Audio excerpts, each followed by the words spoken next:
Hello and welcome to WJ Live. I'm your host Olivia Brown, and this episode sponsored by Pure Bulk starts right now.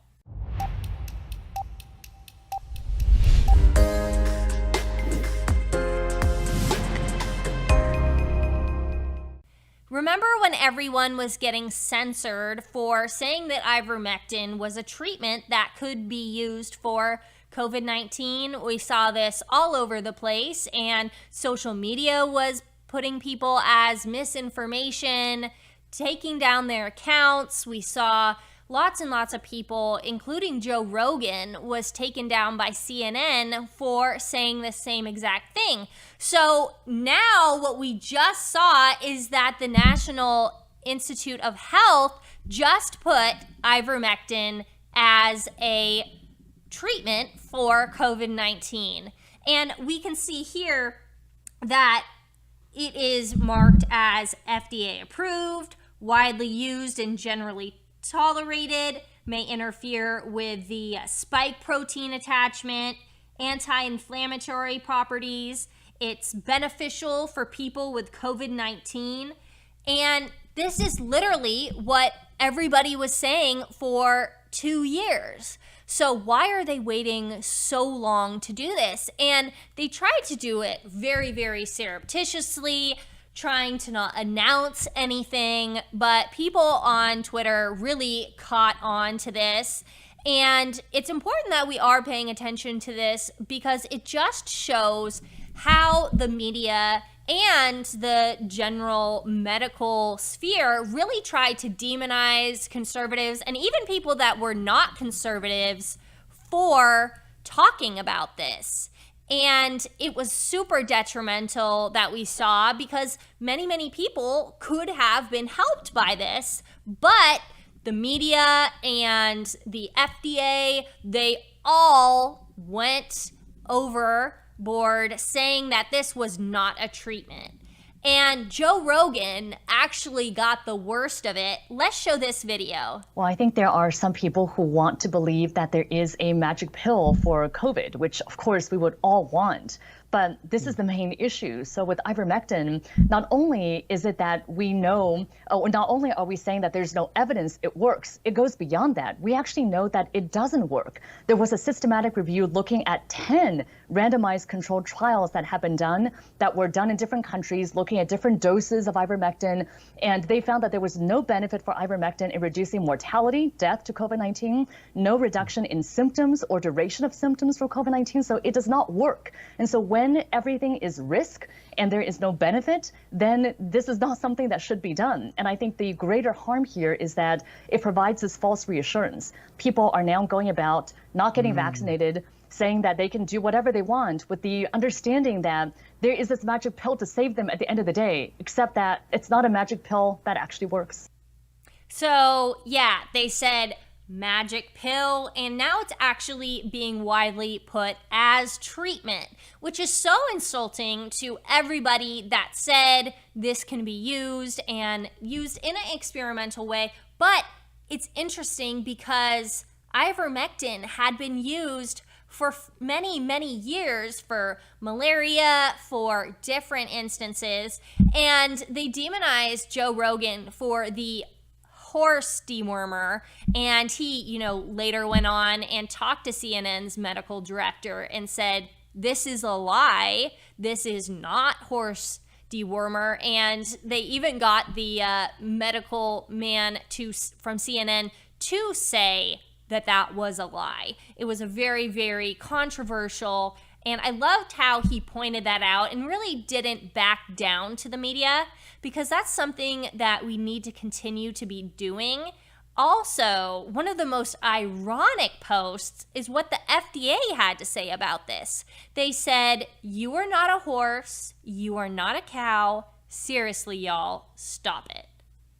This is incredibly snarky and not how the FDA, who is in the United States government, should be talking to people. That is unacceptable. And it's great that this is really being called out now and that people are finding out about this. But like I said, disappointing that it has happened 2 years later, and they've really stopped all these people who could have been getting help from this. Speaking of getting help, I love to use Pure Bulk, and they have many great supplements that help you throughout the week and to stay on the top of work.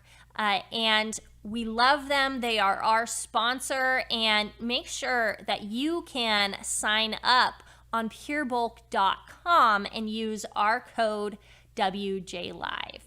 So Biden recently went on this very strange rant in Pennsylvania in a attempt to rally around talking about gun violence and what he is going to do. It's the Safer for America plan that he is rolling out.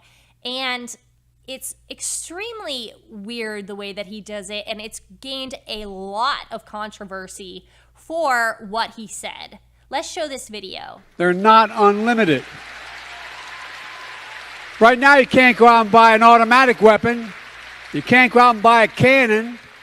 And for those brave right-wing Americans who say it's all about keeping America's independent and safe, if you want to fight against the country, you need an F-15.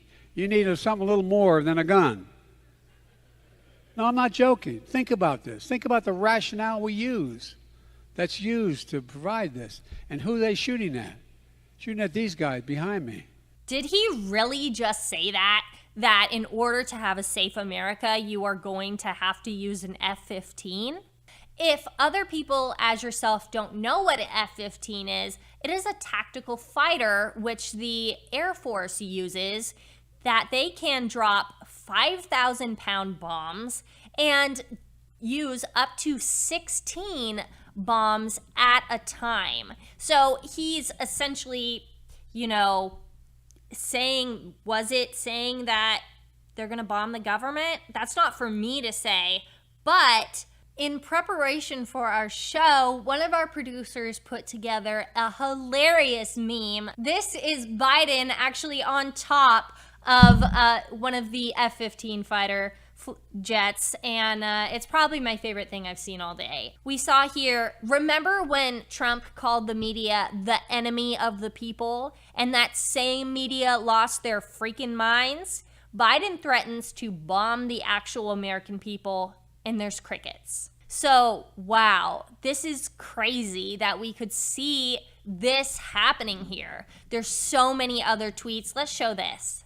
This one says, I love when they threaten to bomb their own citizens. It gives me a warm, fuzzy feeling. LOL, the federal government can easily kill you with an F-15, so you don't need a gun, is a brain-dead argument only President Biden could make with a straight face. This is from a candidate, Brian Stewart, in Ohio, and yes, this has gone into the mainstream now. We have another candidate from California. He said, is the Uniter-in-Chief threatening 50% of his nation's citizens with being attacked by their own military? And here we see Sean Davis, who is the Federalist founder, and he said, Democrat orthodoxy in 2022. A handful of unnamed insurrectionists nearly overthrew the entire U.S. government on January 6th. And also, the Second Amendment is stupid because you couldn't possibly overflow the U.S. government without tanks, bombers, and nukes. This brings us back to everyone from January 6th being demonized as insurrectionists and people with water bottles outside, and it was such a huge deal. But now Biden is saying, wait, hold up, you can't do this without tactical fighter jets. And someone else had a really great comment as well about that this could potentially be political violence. Gee, this kind of sounds like political violence to me. There is a difference between wanting to fight against the country and understanding the necessity of defending against a tyrannical government. The founders understand this, even if you do not. This is why the Second Amendment is so important and why we support it here at the Western Journal, and why it is in the Constitution, bringing it back. Joe Biden actually mistook the Constitution for the Declaration in this same event that he had. There was a lot of very, very controversial statements that he made. Also, one about basketball and being the only white guy on East Side. You can check that out on our social media, which is WJ Live Podcast on Instagram. Stay tuned because we're going to be having a very, very influential interview with someone that is going up against the Democrats and told us that what he saw is something that the Democrats are most afraid of. PureBulk has a variety of healthy supplements that can help push you through your workout or your work week. Go to purebulk.com and enter code WJLive to get a 15% discount on your entire order. Today we have Grant Botma, who is the host of the Stewardship Podcast and has written a book about work-life harmony.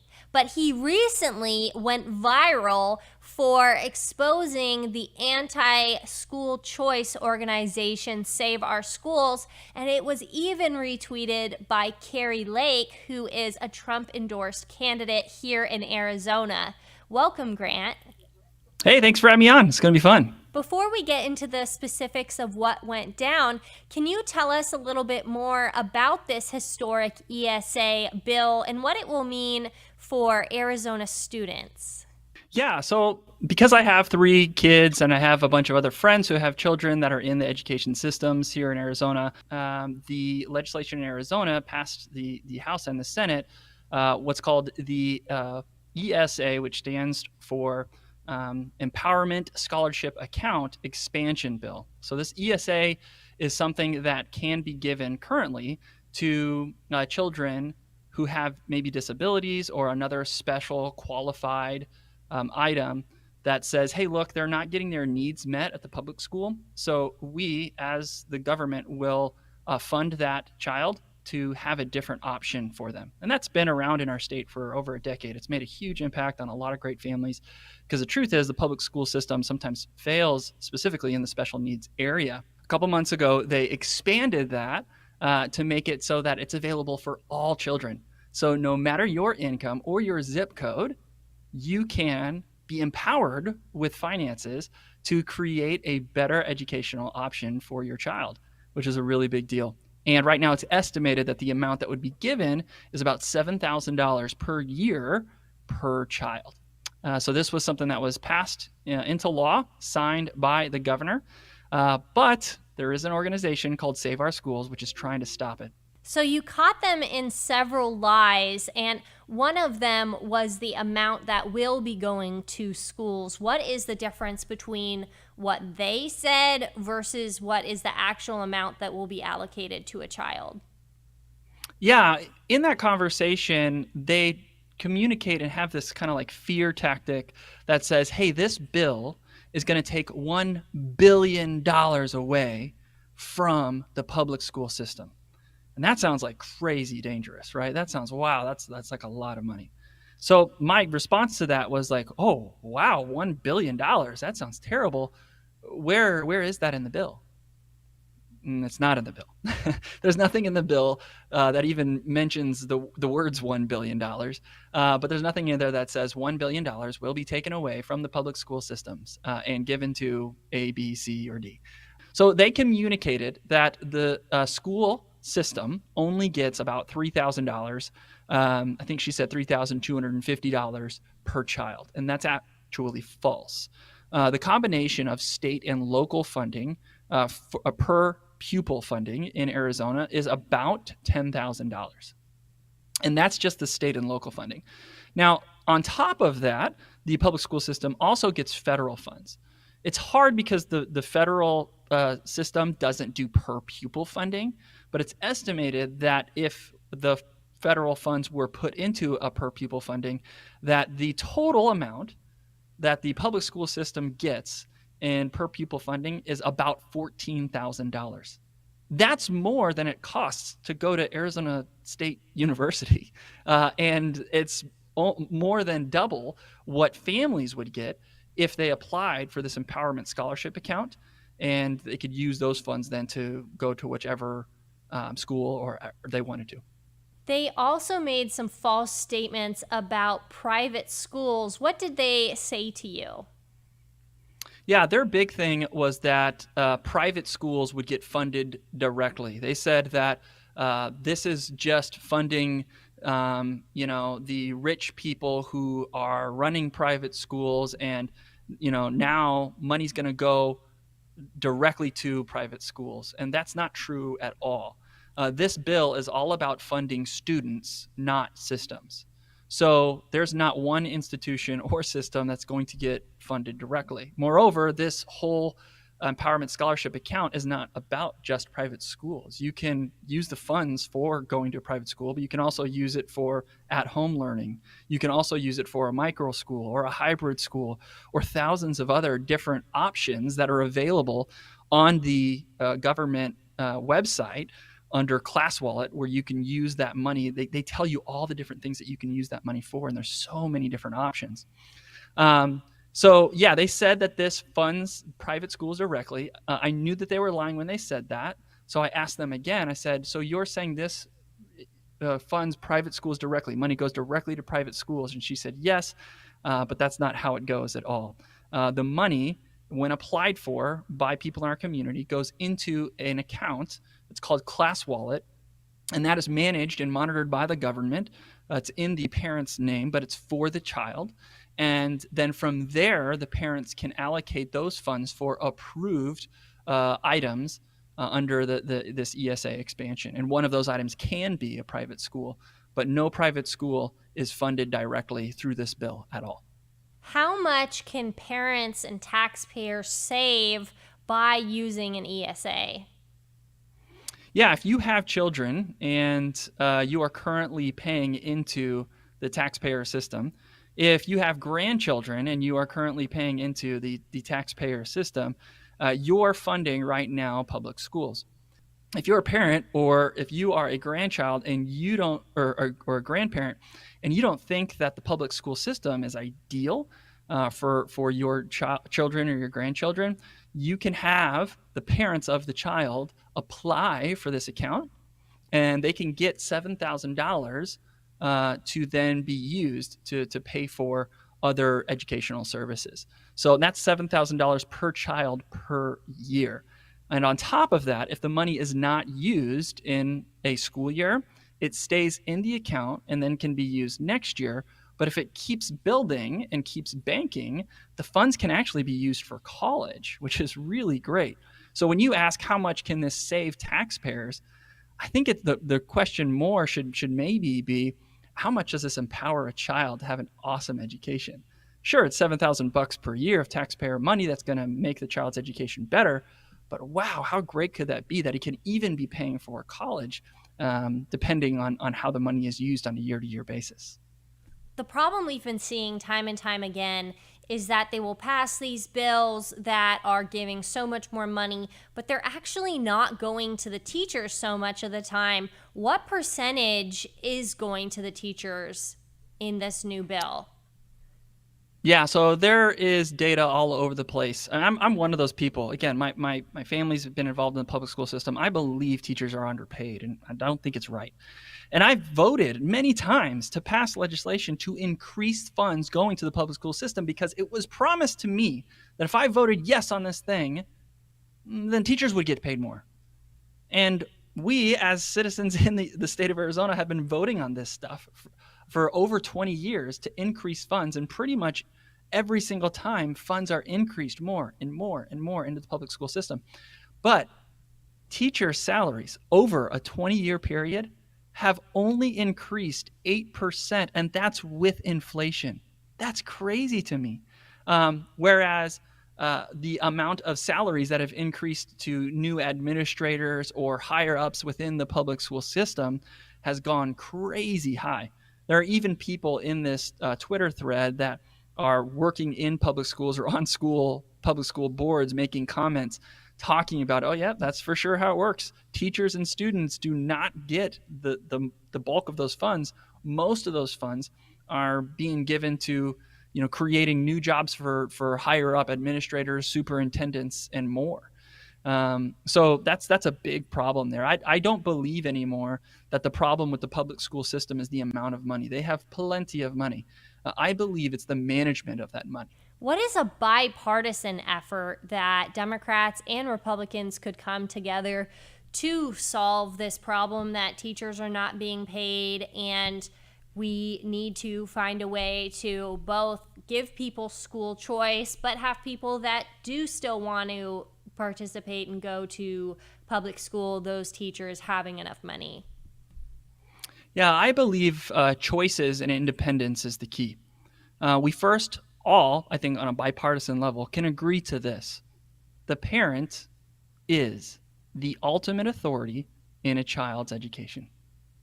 And as a result, we need to pass legislation that empowers the parent to be that ultimate authority.